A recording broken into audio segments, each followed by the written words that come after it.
madhabahu zetu zisiwe chanzo cha vita, zisiwe chanzo cha vurugu, zisiwe chanzo cha kulitenga kanisa. Kuna wakati kuna watu wakasema, hao wanaosema wenyewe ni watu wa kanisa, mbona hawana umoja? Wenyewe tu wanatengana, huyu ana kauli hii, huyu ana kauli hii. Maaskofu, wekeni umoja sasa. Tuache kupishana, tuache kuwa na kelele, tuache kuwa na kila mmoja na katiba yake. Katiba yetu iwe ni Yesu, ndio katiba yetu.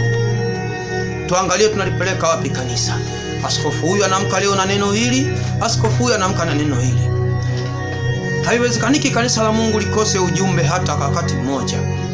Haiwezekaniki hata siku tukose ujumbe ambao utalijenga kanisa, ambao utakuwa unatembea kwenye mapenzi ya Mungu.